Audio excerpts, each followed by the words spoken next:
ঘটনাটা মেইনলি হচ্ছে একটা ছোট একটা ঘটনা, একটা তুচ্ছ একটা ঘটনা, মানে আহামরিও এত খুন করে ফেলবে এরকম কোনো ঘটনা ঘটে নাই। পারভেজ হচ্ছে বরাবরের ন্যায় আমরা ভার্সিটির সামনে আমরা আড্ডা মাড্ডা দিই এরকম, মানে ও বন্ধুদের সাথে ভার্সিটির সাইডে আড্ডা দিচ্ছিলো আর সিঙ্গারা খাচ্ছিলো। হ্যাঁ, তো তখন ও আড্ডা দিচ্ছিল, মানে ওরা নিজেদের মধ্যে হাসাহাসি করতেছিল। তো সাইডে হচ্ছে দুইটা মেয়ে ছিল, ওই স্কলার্স ইউনিভার্সিটির টিনা আর ঐশী। তো ওই দুইটা মেয়ে হচ্ছে ওরা তখন বুঝতে পারছে ওদেরকে নিয়ে হাসাহাসি করতেছে, কিন্তু আসলে ওদেরকে নিয়ে হাসাহাসি করে নাই, কিন্তু ওরা মনে করছে ওদেরকে নিয়ে হাসাহাসি করতেছে। তো ওরা ওদের বয়ফ্রেন্ডকে ডাকছে, ওদের বয়ফ্রেন্ড হচ্ছে আমাদের ভার্সিটির দুইজন আছে, সাথে আরেকজন, মোট তিনজন, মাহাতির, মেহরাজ আর হচ্ছে পিয়াস। তো ওদেরকে ডাকার পরে ওরা এখানে একটু তর্কাতর্কি হওয়ার পরে আমাদের প্রক্টর বডি থেকে গেছে, ওনাদেরকে নিয়ে প্রক্টর বডি থেকে এখানে বিচার আসছে ভার্সিটির ভিতর। তো বিচারটা আসার পরে আপনার স্যারে মিউচুয়াল করে দিয়েছে, প্রক্টর স্যার।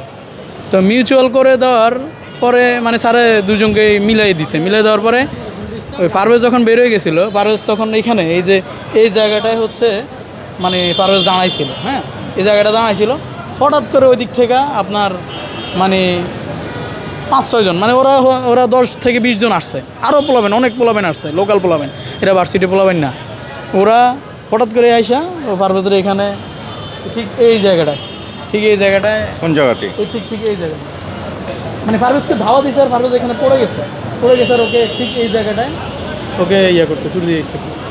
কিন্তু ওই লোকাল পোলাফাইনদেরকে কিন্তু আমাদের ভার্সিটির যে তিনজন ইনভলভ, এটা হচ্ছে মাহাতির, মেহরাজ আর হচ্ছে পিয়াস, এই তিনজনে কিন্তু লোকাল পোলাফাইন ওদেরকে ডাইকে আনছে। তো ওরা এখানে স্টেপ করার পরে আসলে ছেলেটা কয়েকটা সেকেন্ডের ভিতরে এই জিনিসটা ঘটে গেছে, কেউই বুঝতে পারে নাই। এই নির্মম হত্যাকাণ্ড কয়েকটা সেকেন্ডের মধ্যে ঘটে গেছে, ও নিজেও বুঝতে পারে না, ওর যে স্টেপ করছে ও নিজেও বুঝতে পারে না। ওর স্টেপ করার পরে ও আমাদের সিকিউরিটি ইনচার্জ রুমের বসে মানে কতক্ষণ পরে ও টের পাইছে ওর যে বুকের মধ্যে স্টেপ করছে, মানে বুকটা ধরে যে একটা ছবি ছাড়ছে, দেখছেন তো আপনারা সবাই। ও তখনই মানে ও আসলে দমটা রাখতে পারেনি, ওর দমটা তখনই চলে গেছে। আমাদের ম্যাম একজন ছিল সামনে, ম্যাম নিজের ওড়না খুললে ম্যাম ওর বুকটা চাপ দিয়ে ধরছে, কিন্তু রক্তটা বন্ধ করতে পারে না, ব্লাড বন্ধ করতে পারে না।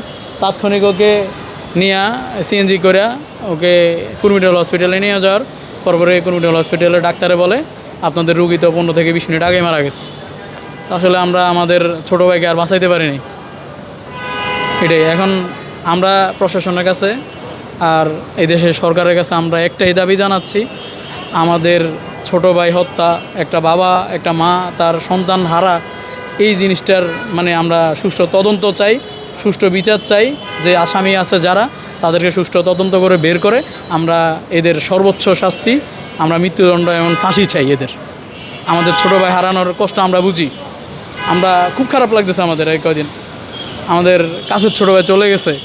আসলে এইটা হারানোর বেদনা আমরা বুঝি। আসলে এরকম যাতে আর কোনো অকারণ না ঘটে, এরকম ভার্সিটির সামনে, ভার্সিটির এরিয়াতে একটা ভার্সিটির স্টুডেন্টকে মেরে চলে যাবে, এরকম অকারণ যাতে আর কোথাও না ঘটে।